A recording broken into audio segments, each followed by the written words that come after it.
श्री शिवाय नमस्तुभ्यम। दोस्तों, मेरे चैनल में आप सभी का स्वागत है। महादेव की कृपा से आप सभी स्वस्थ होंगे, ये मैं कामना करती हूँ।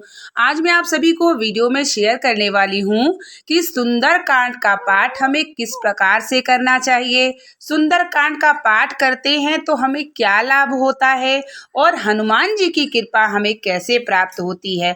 सुंदरकांड का पाठ तो सभी करते हैं, लेकिन क्या आप जानते हैं कि सही नियम क्या है और किस विधि से हमें करना चाहिए जिससे हनुमान जी प्रसन्न हो जाएं और सुंदरकांड का पाठ आपके जीवन में फल की प्राप्ति जरूर कराए। तो पसंद आएगी तो इसे शेयर जरूर कर दीजिएगा और लाइक कमेंट में जय श्री राम का नारा जरूर लगाइएगा। तो अब हम जानते हैं कि सुंदरकांड का पाठ करने का सही नियम।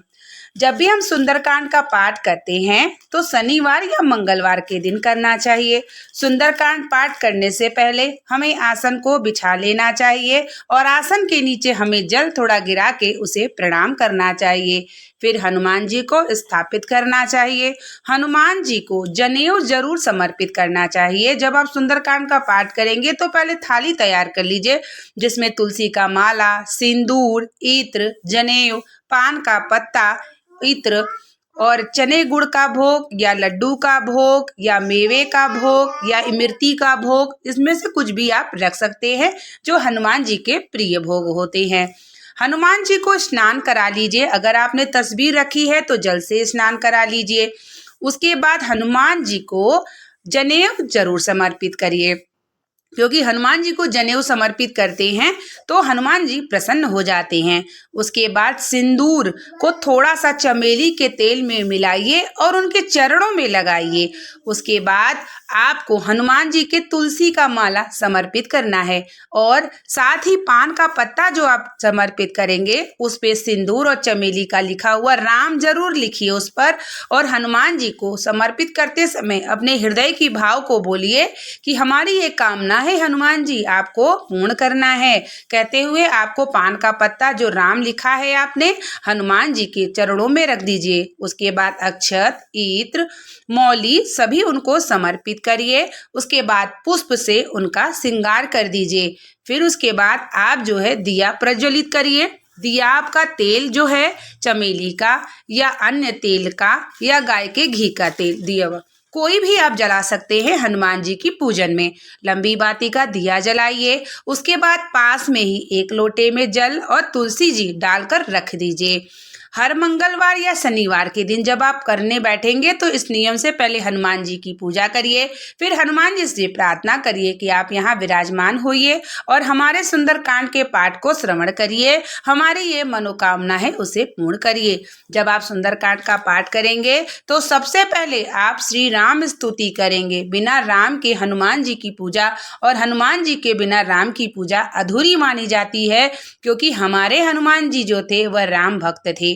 जब आप राम स्तुति कर लेते हैं उसके बाद हनुमान चालीसा का पाठ करते हैं, फिर आप सुंदरकांड के पाठ की शुरुआत करते हैं तो हनुमान जी सुंदरकांड के पाठ को बड़े ही प्रेम भाव से प्राप्त करते हैं।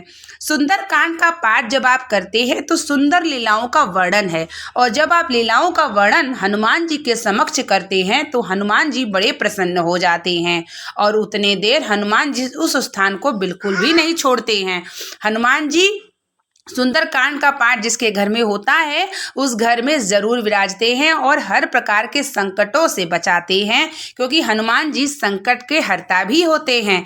और आपके घर से जैसे कोई दुर्घटना, बाधा या कोई बीमारी है उससे भी आपके जरूर बचाते हैं जब आपके घर में सुंदरकांड का पाठ शुरू हो जाता है। आप हफ्ते में कोई एक दिन का नियम बना सकते हैं, जैसे कि शनिवार या मंगलवार, इन दोनों में से कोई दिन आप देख लीजिए और उसी के अनुसार आप सुंदरकांड का पाठ शुरू करिए। जब आप सुंदरकांड का पाठ शुरू करेंगे तो संपूर्ण 60 दोहे में जरूर लगाइए। आप दोहा में संपूर्ण कुछ भी लगा सकते हैं। हनुमान चालीसा के पाठ में कोई भी एक दोहा ले लीजिए और सबसे श्रेष्ठ दोहा जो हनुमान जी के रोंगटे खड़े हो जाते हैं, कवन सुकाज कठिन जग माही, जो नहीं होय तात तुम पाही। कौन से ऐसे काज है जो हमारे हनुमान जी से नहीं हो सकते।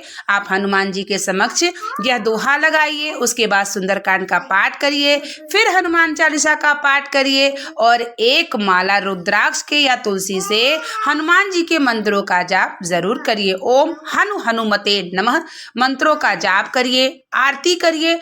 आरती में आपको जो है एक लौंग लेना है और कपूर लेना है। आरती करिए, उसका धुआं पूरे घर में दिखाइए, हनुमान जी से क्षमा प्रार्थना करिए। जो लोटे के पात्र जल रखते हैं आप हनुमान जी के समक्ष, उसकी शक्ति आ जाती है। हनुमान जी के उस जल को सपरिवार सहित प्रसाद के रूप में ग्रहण करिए, पूरे घर में छिड़काव करिए। और जो बालक बुद्धि से कमजोर है, हनुमान जी के चरणों में जो सिंदूर चमेली का तेल से लगाया है, उस हनुमान जी के चरणों का सिंदूर बालक पर जरूर लगा दीजिए। सब परिवार सहित उनका चरणों का जो सिंदूर है मस्तक पर लगाइए। हनुमान जी का तेज और बल आपको प्राप्त जरूर होता है।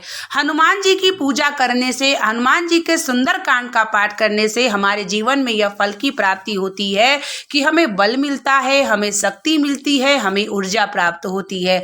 हनुमान जी बलशाली हैं।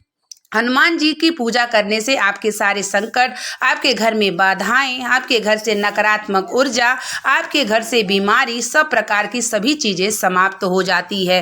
क्योंकि जहां सुंदरकांड का पाठ होता है उस स्थान को हनुमान जी बिल्कुल नहीं छोड़ते हैं। सुंदरकांड पाठ करने का सही नियम जो मैंने आपको बताया है, इस प्रकार से अगर आप करना शुरू कर देते हैं तो हनुमान जी की शक्ति और बल आपको जरूर मिलता है। साथ ही जिस दिन आप सुंदरकांड का पाठ करते हैं उस दिन सात्विक भोजन अपने घर में जरूर बनवावें। लहसुन प्याज का त्याग कर लीजिए। ब्रह्मचर्य का पालन जिस भी दिन करते हैं उस दिन कर लीजिए और हनुमान जी की आराधना उस दिन जरूर करिए। साथ ही शनिवार के दिन पीपल के वृक्ष के नीचे हनुमान चालीसा का पाठ अगर आप कर लेते हैं, अपनी कोई कामना को लेकर के कोई आसन बिछाइए और पीपल के वृक्ष में हनुमान जी का एक तेल का दिया जलाइए, हनुमान चालीसा का पाठ करिए, परिक्रमा करिए। जल्द ही आपकी कोई भी मनोकामना होगी हनुमान जी पूर्ण कर देते हैं। विधि विधान से किया गया सुंदरकांड का पाठ, भाव से किया गया सुंदरकांड का पाठ, हनुमान जी आपके घर की रक्षा करना शुरू कर देते हैं और आपके जीवन में कितना भी दुख हो आपको बल और शक्ति प्रदान करना शुरू कर देते हैं। क्योंकि हनुमान जी स्वयं हमारे महादेव के 11वें रौद्र रूप हैं। हनुमान जी कलयुग में अवश्य अवतरित हैं। हनुमान जी की भक्ति करने से हनुमान जी स्वयं उस घर में आ जाते हैं। तो उम्मीद करेंगे कि वीडियो आपके लिए लाभदायक होगी। इस वीडियो को शेयर जरूर कर दीजिएगा। चैनल पे जुड़े रहिए। मिलते हैं नेक्स्ट वीडियो के साथ। तब तक के लिए श्री शिवा।